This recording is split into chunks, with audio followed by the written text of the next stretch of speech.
In recent weeks, it has been rumored that Archbishop Wilton Gregory of Atlanta was going to be elevated to the position of Archbishop of Washington, D.C., a post that traditionally comes with an elevation to the office of Cardinal Elector. I hadn't reported on it mostly because it was just that, rumors. Now, we're seeing reports that it isn't a rumor at all. Archbishop Gregory has an interesting history that will illustrate that he will be little different than his predecessor, Cardinal Wuel. Let's have a look at Gregory and his controversy-ridden past so we can see how this is just business as usual in the bridge-building church of the New Advent. But first I wanted to thank my patrons for their support of this channel. If you want to join them in supporting my work, there are links in the description below, including links to Patreon and Subscribestar, which is actually now up and running again. Also, I wanted to repeat my call for submissions for the blog, returntotradition.org. There have been a few articles posted by viewers and supporters like you, so please feel free to submit an article for the blog if you want to use the email address in the description below. I can't pay for them at this stage of things, but I do want to help get more Catholic voices out there doing this kind of work for the Church. It seems that, in an effort to make a meaningful statement that the Vatican is taking seriously the abuse crisis, they are appointing someone with a, shall we say, interesting history. CNA has a story that doesn't go into the details of his background, but in an effort to illustrate that his appointment isn't likely to be fake news, we'll defer to CNA first. CNA is the Catholic News Agency. Apologies in advance for my laughing at how they framed this story. Archbishop Wilton Gregory asked to lead Washington Archdiocese by Ed Condon and J.D. Flynn. Pope Francis is expected to appoint Archbishop Wilton Gregory of Atlanta to serve as the next Archbishop of Washington. Multiple sources have independently reported to CNA. Gregory would become the 7th Archbishop of Washington, succeeding Cardinal Donald Wuel. A formal announcement could come as early as next week, sources say, though it has not yet been confirmed that the Archbishop has accepted the appointment. Sources in Rome and United States told CNA that Gregory was informed of the appointment earlier this week. As an aside, the See of Washington, D.C. is one of the most prestigious in the United States. He'd be a fool not to take this. Technically, there has been no Archbishop of Washington since Cardinal Wuel's resignation was accepted in October 2018, but Wuel himself has served as interim leader of the Archdiocese since that time. The identity of Wuel's successor has been the subject of intense speculation over the last 5 months, and several prominent members of the American hierarchy were reportedly considering for the role. One source told CNA that because Washington has been an epicenter of the Church's sexual abuse crisis, the background of potential candidates has been subject to more exacting scrutiny than is typical for episcopal appointments. Yeah, we'll go over that in a second. For that reason, the source emphasized the likely appointment of Gregory could still be subject to change, even close to the announcement. If the Holy See or Gregory himself had reason to be concerned about his ability to address the problems relating to sexual abuse and misconduct that have plagued the Washington Archdiocese.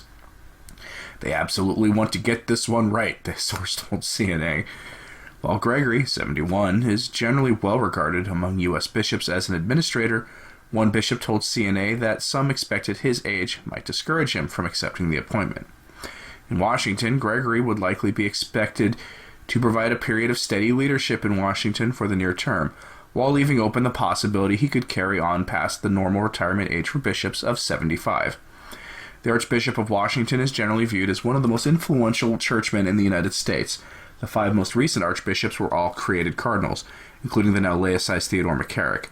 The Archbishop of Washington is generally expected to walk a narrow line, articulating the Church's teaching in the middle of the national political conversation without appearing to be partisan. Gregory's appointment to the Archdiocese would follow months of scandal in the Church in the United States, and his selection would likely have been made, at least in part, in recognition of his experience in dealing with the fallout of the last major abuse crisis in the Church. Serving a term as president of the United States Conference of Catholic Bishops from 2001 to 2004, Gregory was responsible for helping to lead the American hierarchy through the fallout of the Church's 2002 sexual abuse scandals. He oversaw the formation and implementation of the Dallas Charter and the USCCB's essential norms in 2002. If you want to read the rest of that article, try to do it without laughing. A link will be on the source's blog, which is linked in the description of this video.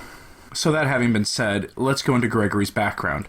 There's a lot there to unpack, so I'll try to move quickly.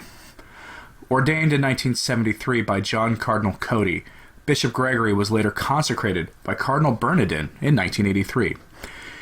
If you want the troublesome facts on Cardinal Bernardin, especially if you're relatively new to my channel, I profiled him in my second Profiles of the Lavender Mafia video. Bernardin was a secret member of the Rainbow Coalition, who has himself been tied to the ordination of several deviant priests and was personally allied to figures like McCarrick and other morally bankrupt figures in the hierarchy in the past few decades. This may sound like guilt by association to some listening to this, but hear me out. While it is true that oftentimes those getting consecrated don't have much say in who participates in their episcopal consecration, all too often we see direct ties between older corrupt figures in the hierarchy and younger figures guilty of similar scandalous behavior. We'll see that shortly with Gregory himself. For example, Archbishop Gregory was the president of the otherwise useless United States Conference of Catholic Bishops from 2001 till 2004. During that time, he, alongside Cardinal Theodore McCarrick, received a letter from Cardinal Ratzinger during the 2004 presidential election cycle in the United States. The letter said it was obligatory to deny communion to Catholic politicians who obstinately support abortion and euthanasia.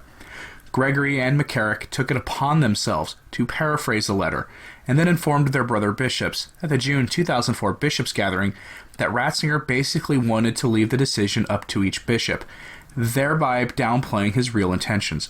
As a result, the bishops voted 183-6 to leave the implementation of Canon 915 up to each diocese. Canon 915 is the portion of canon law that bars those who have been excommunicated from receiving Holy Communion.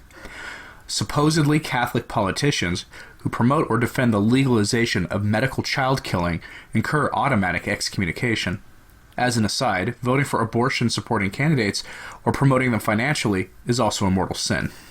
Archbishop Gregory and Ted McCarrick worked to purposely distort the Holy See's statement on this matter in such a way that assisted those politicians to eat and drink condemnation upon themselves by reception of the body and blood of Jesus Christ in a state that goes beyond being describable as mortal sin. Archbishop Gregory's time in Atlanta has been rocked by financial scandals, most noteworthy of which is the Mitchell bequest controversy, involving the use of money donated by the Mitchell family, who made their fortune from the film Gone with the Wind, whose author was Margaret Mitchell. The money was bequeathed by her nephew Joseph in the sum of $15 million. Of that money, $2.2 million was used by the Archbishop to build a new episcopal mansion for himself, an act for which he later apologized. Say what you want about Pope Francis, but I don't think he was off the mark at all in going after bishops around the world who were using their offices to live in lavish comfort at the expense of the laity. He did that mostly early in his papacy. I made a crack at the start of this video about the Church of the New Advent building bridges. Well, Archbishop Gregory has a history of building some bridges himself with the acronym groups. Just last year, in September, he invited Pastor Jimmy Martin of the Jesuit Church to speak in his archdiocese. You heard that correctly. He invited him. He didn't passively aggressively permit him to perform. No, he personally invited America's leading heretic to speak at a conference in his archdiocese, and he made the invitation in September, barely a month after Archbishop Vigano made the very public claim that there was a Skittles mafia essentially running the church. The topic of that talk? Showing respect and inviting in acronym Catholics. It was the same talk given by Martin at the World Meeting for Undermining Families. When good, faithful Catholics predictably were outraged by the bishop inviting an open heretic to speak in his diocese, Bishop Gregory doubled down and stood by his invitation to Martin. None of that should surprise any of us, really. Finally, Archbishop Wilton Gregory would have been a political beneficiary of the plan promoted by Cardinal Wuel and Cardinal Cupich, friend of this channel. That plan was the alternative plan to what the USCCB wanted to propose back in November to deal with the abuse crisis, and would have had the U.S. bishops functionally investigating themselves for abuse cases and cover-ups. Gregory would have been one of those investigators. If you recall, all voting on any meaningful action was stopped by an intervention from the Vatican so that the bishops could have some kind of sex seminar or summit in Rome in February. A summit that itself turned out to be an epic embarrassment for every Catholic who cares. That summit was even mocked by the media that had been allying itself with the Pope until this point.